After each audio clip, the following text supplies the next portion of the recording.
अस्सलाम वालेकुम।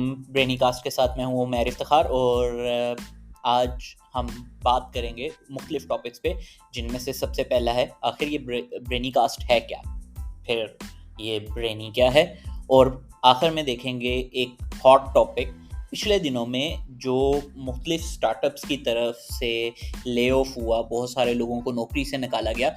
तो उसके बारे में लोग क्या कह रहे हैं, क्या लोगों की राय है और हमारा उसके बारे में क्या तज्ज़िया है। तो स्टार्ट करते हैं हम आज की एपिसोड।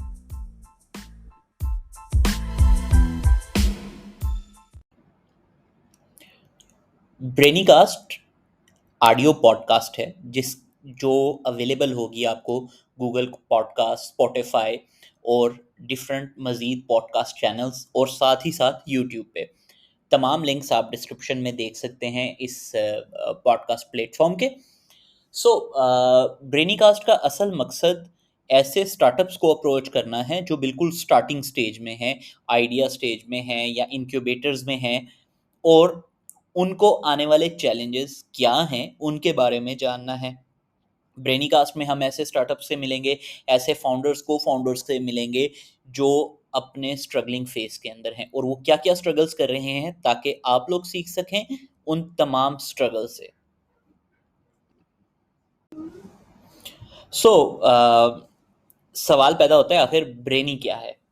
ब्रेनी एक्चुअली एक कम्युनिटी है स्टार्टअप्स के लिए, जिसका मकसद स्टार्टअप्स को एक लर्निंग प्लेटफॉर्म प्रोवाइड करना है और एक हेल्प और सपोर्ट प्लेटफॉर्म प्रोवाइड करना है, जिसमें स्टार्टअप्स आएँ, अपने क्वेश्चन पोस्ट करें और आपस में एक दूसरे की मदद करें।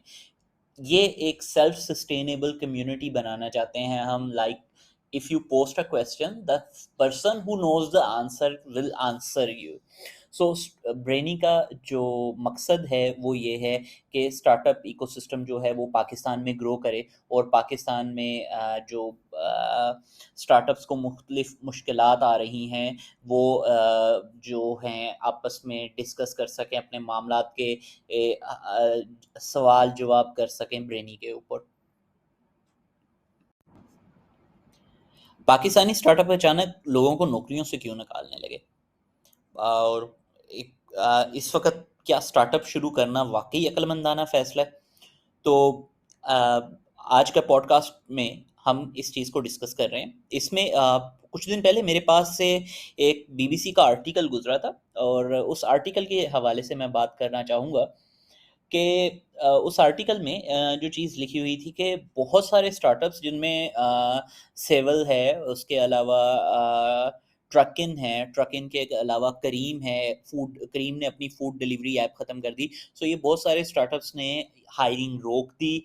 फिर उसके कुछ हायरिंग रोकने के कुछ अरसे बाद इन्होंने एम्प्लॉयज़ को अपने नौकरियों से निकालना शुरू कर दिया। तो आखिर एकदम मार्केट में ये क्या प्रॉब्लम बनी कि ये इस तरह से तमाम लोग निकालने लगे अ, लोगों को नौकरियों से। तो इसमें बहुत सारी मुमकिना वजूहात हैं, लेकिन इसमें जो सबसे बड़ी वजह नज़र आती है या हमें लगती है, वो है आलमी मौशी बहरान बुहरान। सरमायाकार जो हैं इस वक़्त अपना हाथ खींच चुके हैं, वो इन्वेस्टमेंट करने को तैयार नहीं हैं, और ऐसे स्टार्टअप जो बहुत तेज़ी से खर्चा कर रहे थे, जिनके अखराजात ज़्यादा थे और अर्निंग अभी तक डिफाइंड नहीं थी, यूनिट इकोनॉमी उनका पॉजिटिव नहीं था, ऐसे स्टार्टअप्स को फौरी तौर पे अपने एम्प्लॉयज़ को ले ऑफ करना पड़ा, अपने आप को सस्टेनेबल करने के लिए। मार्केट में कहा जा रहा है, एक कॉमन राय है कि ये बहरान जो है ये तकरीबन 2 साल तक कंटिन्यू रहेगा। तो स्टार्टअप्स के पास अब जितने भी फंड्स मौजूद थे, उन्हें उन फंड्स के अंदर 2 साल तक गुज़ारा करना था। तो ये एक बहुत बड़ी रीज़न बताई जा रही है इन तमाम ले-ऑफ्स की। कुछ माहिरीन इसके बारे में एक बिल्कुल डिफरेंट राय रखते हैं। वो कह रहे हैं कि इन स्टार्टअप्स ने अपनी प्लानिंग ठीक से नहीं की, शाहाना अखराजात किए और उन अखराजात की वजह से इन्हें अब आके लोग निकालने पड़े। जैसे एक इंटरव्यू के दरमियान एक एम्प्लॉय बोल रही थी कि हम कॉफ़ी मशीन्स और इस तरह की फैसिलिटीज़ लोगों को इतनी दे रहे थे और इन फैसिलिटीज़ पे इतना पैसा खर्च कर रहे थे कि हम लोगों ने अपने लिए सेविंग नहीं की। ये एक रुख है तस्वीर का, लेकिन साथ ही साथ एक दूसरा रुख के जो आलमी माशी बहरान आ रहा है, वो भी एक बहुत बड़ी वजह बन रहा है इस तमाम मामलात की।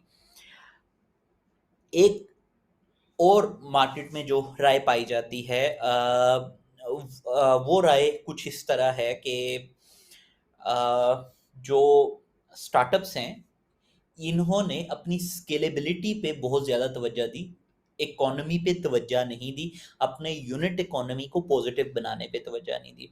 तो इसके डिफेंड में जो माहिरीन हैं वो कहते हैं हाइपर स्केल स्टार्टअप्स जो हैं वो इसी तरह काम करते हैं। इनके ऑपरेट करने का यही तरीका होता है ताकि ये अपने कंपेटिटर्स को तेज़ी से हरा सकें। सो दैट्स व्हाई ये कोई प्रॉब्लम नहीं है, पूरी दुनिया में हाइपर स्केल स्टार्टअप्स का चलने का तरीक़ाकार यही है, तो ये कोई इतना बड़ा इशू नहीं है। सो अब बहुत सारी कंपनीज़ जो हैं वो लोगों को नौकरी से नहीं निकाल रही, ऐसा क्यों है? वो कंपनीज़ किस तरह मार्केट में सर्वाइव कर रही हैं? तो ऐसी कंपनियों के बारे में कहा जाएगा, वो कंपनियां हैं जिन्होंने अपने बिजनेस मॉडल को अपने कारोबार के आगाज में ही, अपने स्टार्टअप के स्टार्ट में ही मुनाफा बख्श बना लिया। अब वो लोगों को नौकरी से नहीं निकाल रहे, उन्होंने मुकम्मल तवज्जो ग्रोथ की बजाय अपने बिजनेस मॉडल को पॉजिटिव बनाने पे स्पेंड की और वो इस तरह के मामलात में नहीं उलझे, उन्हें माशी बहरान से कोई ख़ास फ़र्क नहीं पड़ा।